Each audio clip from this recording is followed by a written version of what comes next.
ಮಗ್ರೆ Bhagyalakshmi tiffin ಮತ್ತು chat hotel, ಕುರ್ಕುಟೆ ಆಸ್ಪತ್ರೆ ಎದುರುಗಡೆ, ಬಸವ ಕಲ್ಯಾಣ್. ನಮಸ್ಕಾರ ವೀಕ್ಷಕರೇ, ಆಯ್ಕೆ ನ್ಯೂಸ್ಗೆ ಸ್ವಾಗತ. ಇಂದು ಹತ್ತರ್ಗಾ ಎಸ್ ಗ್ರಾಮದಲ್ಲಿ ನಿಜಾಮುದ್ದೀನ್ ಸಾಬ್ ಅವರು ಇಂಡಿಯನ್ ಆರ್ಮಿಯಲ್ಲಿ ತರಬೇತಿ ಪಡೆದು ಹತ್ತರ್ಗಾ ಗ್ರಾಮಕ್ಕೆ ಮರಳಿದಾಗ ಹತ್ತರ್ಗಾ ಗ್ರಾಮಸ್ಥರಿಂದ ಸ್ವಾಗತಿಸಲಾಯಿತು.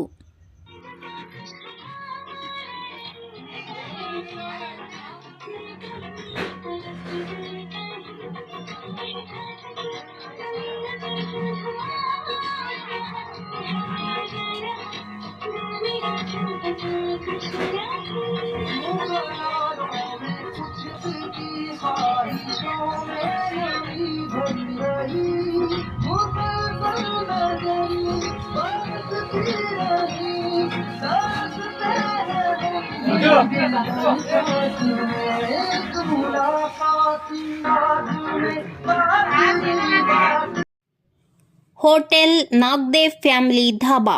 ಇದರ ವಿಶೇಷತೆ ಗೌರಾನ್ ಮಟನ್ ಅನ್ಲಿಮಿಟೆಡ್ ಮಟನ್ ಥಾಲಿ ಕೇವಲ 250 ರೂಪಾಯಿಗೆ. ಬಿಸಿ ಜೋಳದ ರೊಟ್ಟಿ ಮತ್ತು ಸಜ್ಜಿ ರೊಟ್ಟಿ ಕೂಡ ಲಭ್ಯವಿರುತ್ತದೆ. NH65 ಖಾನಾಪುರ್ ಕ್ರಾಸ್, ಬಸವ ಕಲ್ಯಾಣ್ ಜಿಲ್ಲಾ, ಬೀದರ್. ಮರೆಯದೆ ಒಂದು ಸಲ ಭೇಟಿ ನೀಡಿ.